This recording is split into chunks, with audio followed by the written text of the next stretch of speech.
This is Cerebral Cinema. Movies of the mind. The National Broadcasting Company presents The Adventures of Sam Spade, Detective.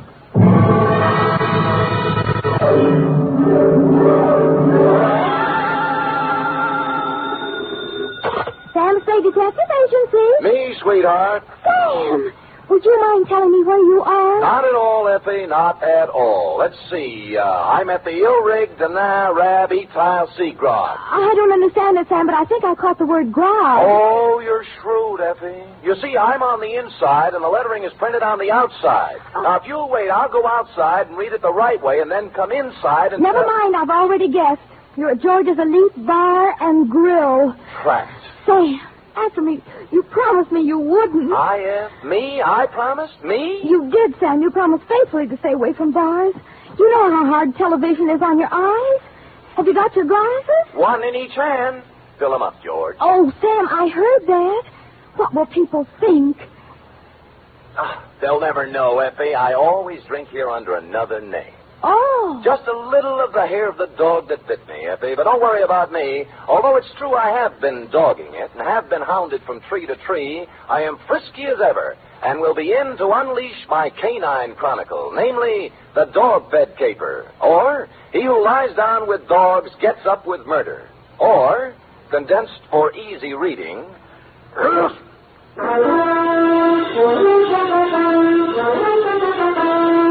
For NBC, William Spear, radio's outstanding producer-director of mystery and crime drama, brings you the greatest private detective of them all in The Adventures of Sam Spade.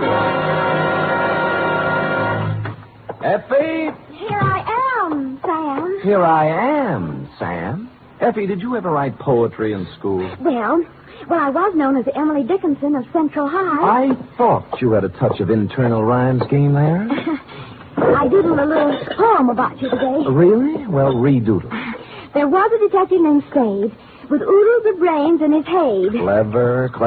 But when he took up drinking, he forgot about thinking. Now give me the punchline. And Effie has stayed quite unpaid. Well, a little rough, but cute. Did you get the idea, Sam? Never could make any sense out of poetry. Ready? It's getting close to Christmas, Sam, and I Pencil point. used my last pencil, and I don't really have enough money to buy any... Please, Effie, I have no head for figures.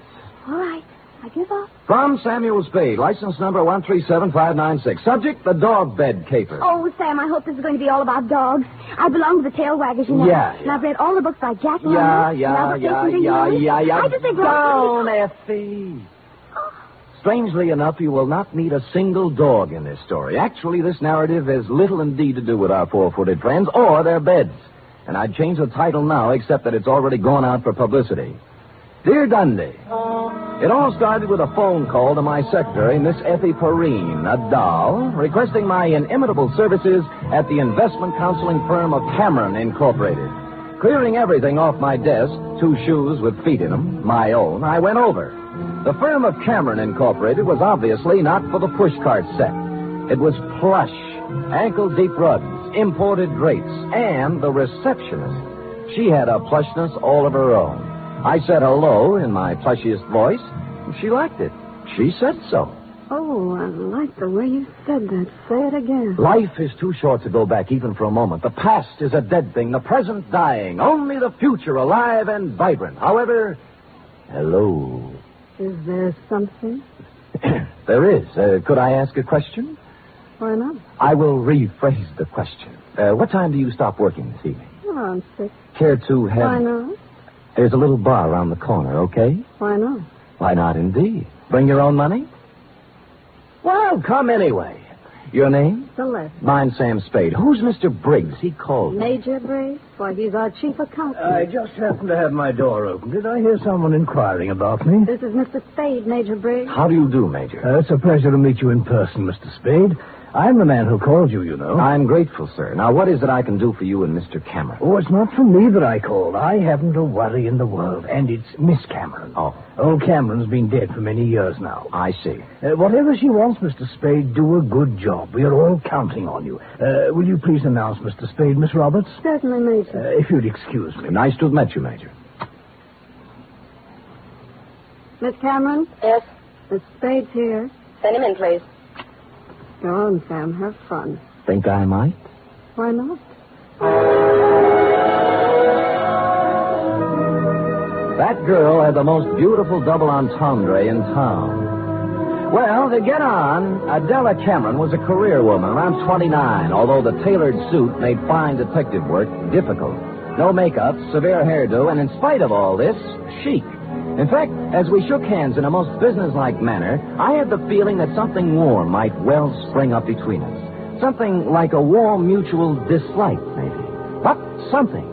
Most men simply cannot be told anything in confidence. They gossip. That's a switch.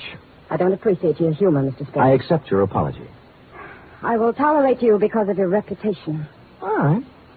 I'm going to give you a very difficult job to do. Miss Cameron. What is it, Major? I'm sorry to interrupt you, but Courtney Pierce is on the phone. Mr. Spade, this is Major Briggs, our chief accountant. We've already met. Mr. Spade. Now, Adela, Pierce wants us to unload his short-term governments and buy American cattle. He's dividend crazy. AMCAT's declaring one in January, and he wants it. Well, let him do it. Well, I just want to protect your interests. You know what will happen to AMCAT after February. They'll drop 10 points, and he'll blame us. I went through this with your father when you and Greg were... That's right, Major. Well, tell him we advise against it. But if he persists, ask him for a release in writing. That's what I thought you'd do. That's the way your father would have handled it. I just want to protect your interests, my dear, that's all. I know. I just want to protect your interests. Well, don't worry about it. You know, we're not children anymore. All right, my dear. Where were we? Oh, you were giving me a difficult job. Oh, yes. Here is the business address of Mr. I.J. Barco. He's a wealthy manufacturer, a client of ours. I want you to find out everything about him, especially anything unsavory. Sorry, I don't do divorce or blackmail cases. Mr. Spade, this is not a divorce investigation. All right, what is it then? Why do we want a client shadowed, I believe is the expression? That's it? Because we believe he is investing money through us for some racketeers. If that were true, we would, of course, have to drop him. But we don't want to lose his business just on suspicion. I see. Find out anything you can about him. I'll give you $50 a day in expenses, 1 week guarantee. Will you consider the job? I have considered and taken the job. By the time I'd reached the door, she had already forgotten me and was hard at work on some papers. Outside, I planned to dally a few moments in idle chit-chat with Celeste. But before I had the chance, I was accosted by a husky young chap whom I'm afraid was a Princeton man. What were you talking about in there, Spade? Oh, you have the advantage, sir. Who are you? Gregory Cameron. Now, come on. What was Adela telling you? Well, if you step to one side, you can walk around me and ask her. Look, don't pull that cagey private detective routine on me. I pack a little weight myself. Well, pack it somewhere else, sonny. I asked you a question. I expect an answer. There's your answer. Any more questions? He didn't feel much like talking then, and I was so irritated I walked out without saying goodbye to Celeste. When I reached the street, the white-haired old gentleman, Major Briggs, hurried out behind me. Mr. Spade, please don't think too badly of that boy. I've known him from the cradle. He's in a difficult emotional state. Yes, sure. As far as I'm concerned, Major, it never happened. Ah, you're a kind man, Mr. Spade. I could tell that when I first saw you. You're just the sort of man Miss Cameron needs. Well, I hadn't looked at it that way. If you require anything, don't hesitate to ask me. I've been with this company 40 years before those 2 children in there were born. And I know how difficult life can be at times. I just want things to go well for them. I'll do my little part, Major. Bless you, son. Bless you.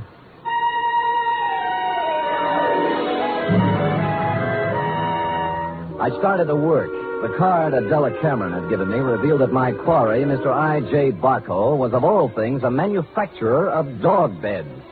I sat down on a hydrant to think this over and then followed the scent of horse meat on over to his factory on South Dolores.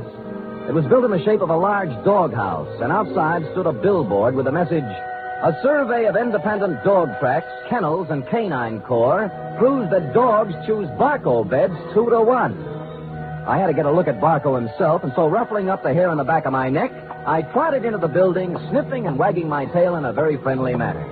It was very easy to see Mr. Barco after I lied a little about my connection. What was that name again? Senor Don Jose Martinez Sada Morales, but you may call me Sam. And you represent a group of retail outlets in South America. Oh, I do indeed. We have our eye on your dog beds, Mr. Barco. Well, now, let's take a look at our catalog here. Now, say you had a great day and you'd want something regal like this Louis XIV. Ever see a more beautiful bed? Well, not lately, but Mr. Barco... Down, boy, down. Now, here's a number that's very big this season with English Bulldogs, a Sheraton, natural wood finish. Lovely, huh? Arriba. And, of course, if it's an Irish Terrier, here's a purely gag present for his sense of humor. A Murphy bed. Get it, Sam? Irish Terrier? See. Well, of course, we wouldn't ask a dog to sleep in a Murphy bed. Mr. Barco, I'm afraid I don't see anything here I like. What's this? Do I understand you, sir? You are refusing this small speck of comfort to the one unselfish friend that man can have in this selfish world? Well, I'm not refusing anything. I just don't The happen to... unselfish friend who, if fortune drives you forth an outcast into the world, homeless, will ask no higher privilege than to be at your side to guard against danger. But Mr. Barco... Faithful unto death,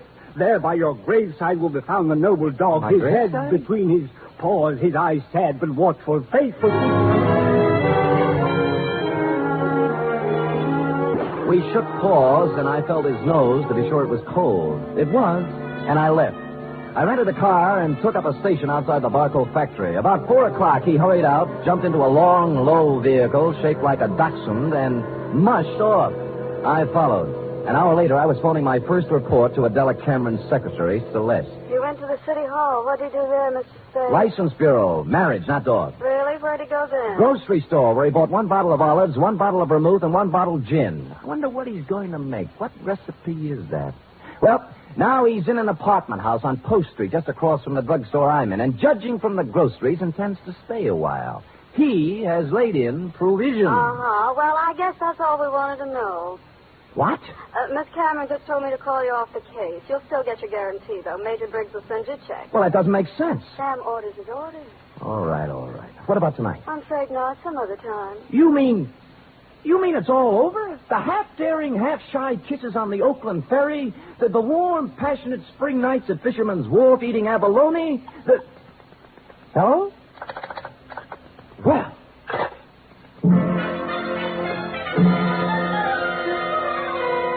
Puzzled, as who wouldn't be, I walked slowly back to my car. But before I had a chance to get in, I saw I.J. Barco hurry out of his apartment house.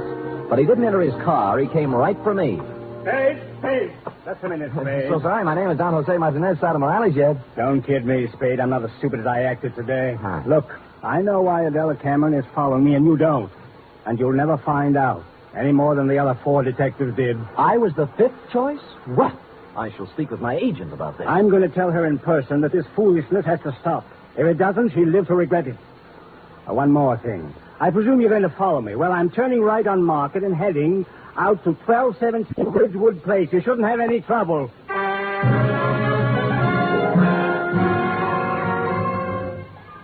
And with that, he spun on one heel and trotted to his car. He took off, but when I went to my car, it wouldn't turn over. And when I lifted the hood, I found out why. All my spark plugs were gone. I picked up a new set at a service station, looked up Adela Cameron's address in the phone book. It was 1217 Ridgewood Place. And a good half hour later, I got there. Barco's car was out in front. No one answered the door, but it was open. Adela Cameron was a crumpled heap on the living room sofa. Oh, Sam. Sam, help me, please. All right, Miss Cameron. Let me look at you. You hurt? No, I'm all right. It's him. Where? The bar.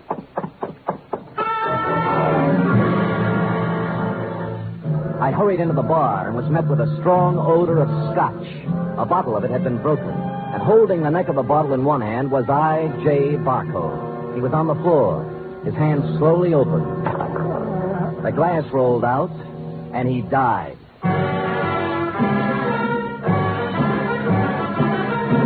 You are listening to the weekly adventure of radio's most famous detective, Sam Spade.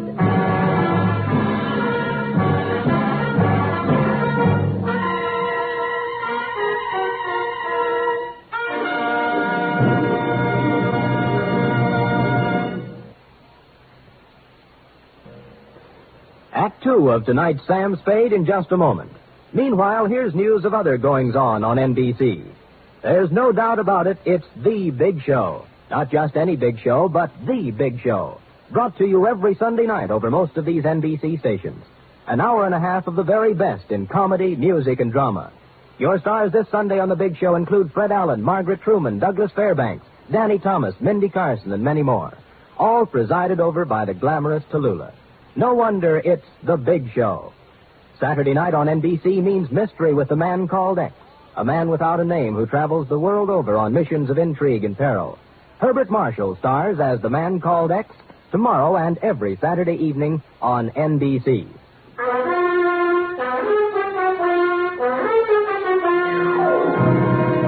And now back to the Dog Bed Caper, tonight's adventure with Sam Spade.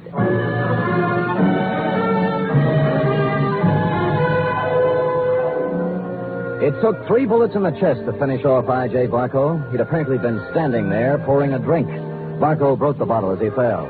I couldn't find any other signs of violence or any gun, so I went back to Adela Cameron. She was beginning to calm down. I don't know who did it. I just don't know. Well, it couldn't have happened more than a minute ago, and you were in the house, weren't you? No, after I left my office, I stopped in the store for some things.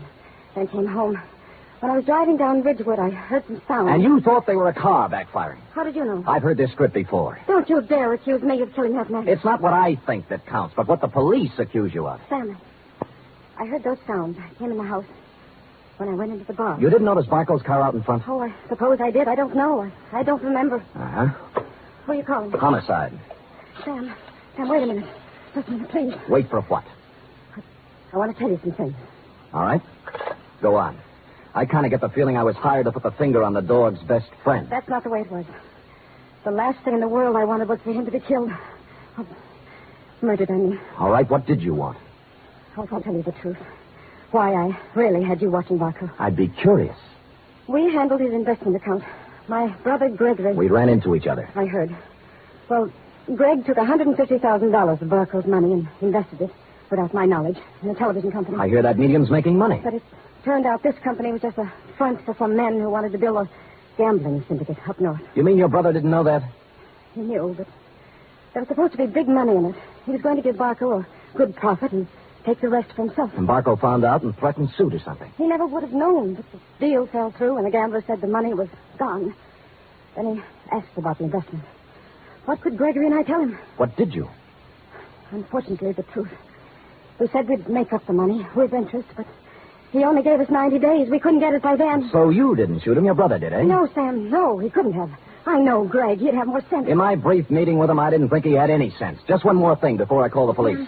Sam, don't call them. Help me get him out of here. Somewhere. No dice. Sam, don't let my whole life be ruined. Stop it. You set me on Barco to find some blackmailing material, yes? Yes. And then why did you suddenly call me off the job tonight? I didn't. Your secretary said you did. I didn't tell her anything of the sort. Can I have that phone now?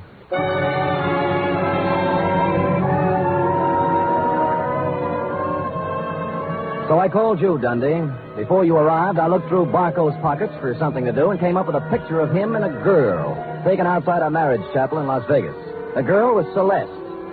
Cameron Incorporated's plushy secretary, several years younger and 2 shades less voluptuous.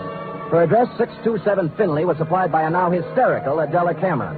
No one answered Celeste's door, but I heard a shower going inside, so I took the liberty of entering. Persona non grata.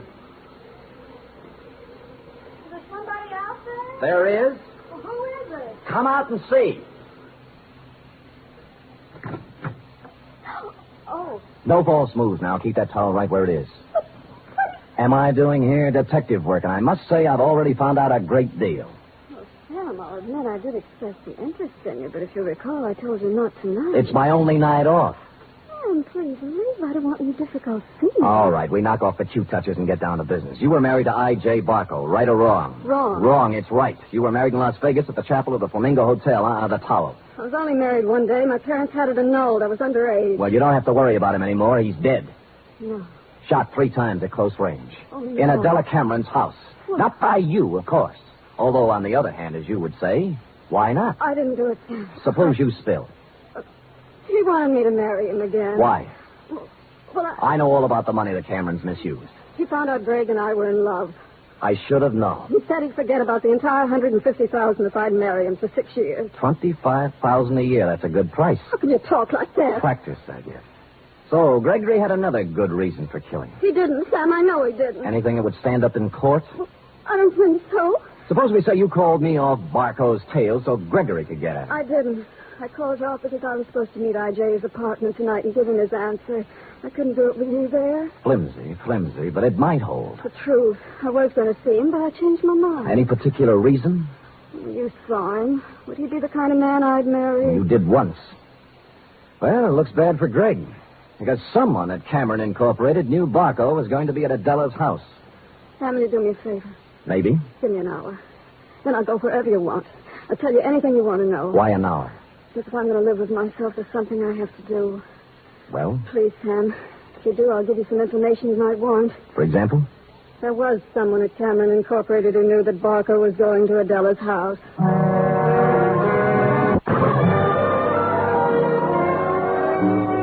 She must have known I was going to wait outside and tail her, but she didn't, because without once looking over her shoulder, she emerged from her apartment house, slithered into her car, and led me directly down to the railroad station. She met a man in the waiting room, threw her arms around him, whispered something in his ear, and they hurried out to track 7. There was a transcontinental train getting up steam. She kissed him, and he climbed quickly up into a Pullman named Aurora Fall.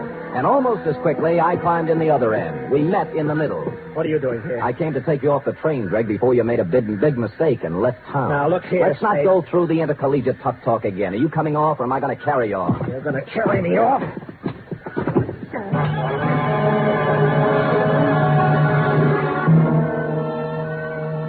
And I did. Celeste was gone, and he revived when he hit the cool air. I let him out of the station as unobtrusively as possible. Then we went down a side street to where my car was parked. That's where he began to show signs of life. Spade, look. You're all wrong. Guy's got a right to leave town when he wants to. I'm going to sue you from here to the city hall and back. Shut up and get in the car. Celeste just told me about Barco. You don't think I did that, do you? As I get it, you and Celeste were leaving town together, right? Yeah, she told me to go on and she'd come later. That was unwise of both of you. Come on, get in. Spade, I didn't kill Barco. Nobody said you did.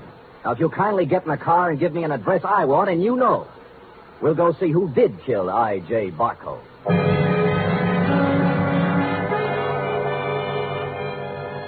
He gave me the address I wanted and said I was crazy. I told him why I wasn't, and he began to see the reason of it. Never have I gone to pick up a murderer with more distaste. When we knocked at the door, I had a gun in my hand, but it wasn't necessary. Oh, come in, Mr. Spade. I knew you'd be along sooner or later. I don't like what I have to do, Major. Major, it can't be true. It just can't be. Come in, Gregory, my boy. Come in. A little Madeira first before we start to talk. Madeira? How can you talk about wine when a man's accusing you of murder? Oh, I don't think it's so unreasonable, Greg. After all, I did kill the unfortunate Mr. Barco, and this might be the last Madeira I shall ever have. Mr. Spade. Thank you, sir. Greg? I don't want any wine. Spadey's out of his mind, and so are you. I'm afraid not, Greg. Oh, that was a vintage 1900 Madeira you wasted, Greg. Twice as old as you. Stop it. I'm sorry about what happened, Greg. I would have spared you and your sister this unhappiness if I could have. But destiny was against us all. You knew he was going to Miss Cameron's house, didn't you? Yes. Just before I left for the bank with the weekly deposit, he called for Miss Cameron, and I took the call. I told him she was gone, and he said he was going to her house. It was to be an ultimatum. The money in 24 hours or exposure. But you didn't have to... Kill him? Certainly not. It was a crime of passion. I take the weekly deposit to the bank every Friday, and I always carry a gun. Silly me carrying a gun. Never had to use it, but the bonding company requires I carry it. Well, I went directly from the bank to Miss Cameron's house. I wanted to help her face Barco. Was she there? Oh, no, Mr. Spade. She'd apparently stopped downtown to do some shopping. So I faced Barco alone. I asked him point blank to give these young people more time, but he just laughed at me. He said the only time they'd get would be in jail, so... It happened. Well, I hadn't intended to, but I became angry. Suddenly found the gun in my hand, and the thought crossed my mind, my life is just about over, and yours, Greg, is just beginning. It was easier to pull the trigger than I would have realized. Oh, Lord. More Madeira, Mr. Spade? Thank you, Major, but no. Well, allow me to present the bottle to you as a gift. I'll get my hat and coat. Greg, my boy, I'm sorry. You're sorry. Major, I wish I'd never been born.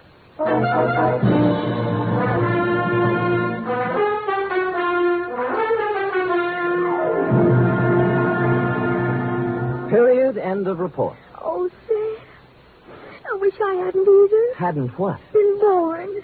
That poor, poor man. Yes, our racket. It is. And poor Gregory. He'll have to go to jail for something, too. He will, F. He will. How about typing it up? Well, I hate to, but I guess it's my duty.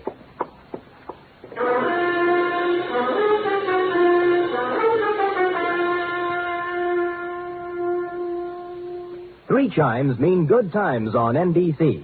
There's no cover charge at Duffy's Tavern. Just keep your dial on this NBC station this evening as Archie the manager, played by Ed Gardner, and his remarkable friends serve up another Blue Plate special of grilled English language, fresh laughs, and whimsy a la mode. Another Friday fun favorite is The Delightful Life of Riley, starring William Bendix as the beleaguered Chester A. Riley.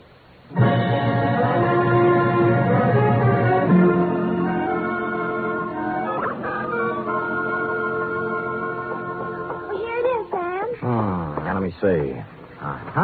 Murder is all in place. Gunshots indicated. Dundee's grammar edited. My astuteness emphasized.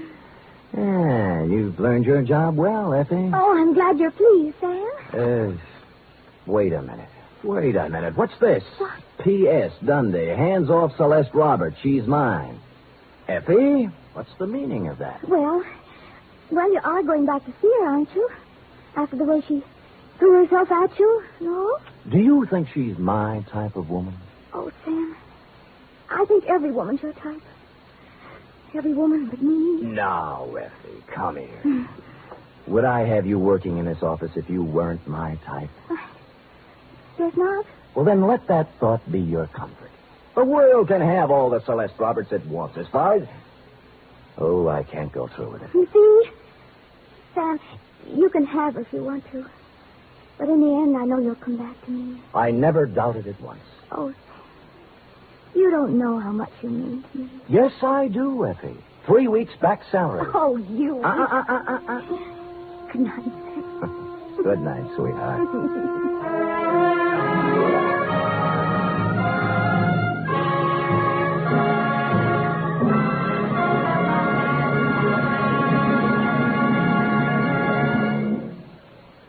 The Adventures of Sam Spade are produced, edited, and directed by William Spear. Sam Spade was played by Stephen Dunn. Lorene Tuttle is Effie. Script for tonight's adventure by John Michael Hayes and Dick Powell. Musical scoring by Lud Gluskin, conducted by Robert Armbruster.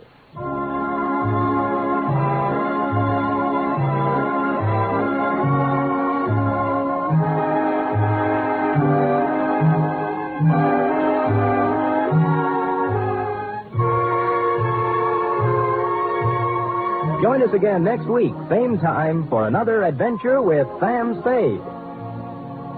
Hear the magnificent Montague, then visit Duffy's Tavern on NBC. Cerebral Cinema hopes you have enjoyed this movie of the mind.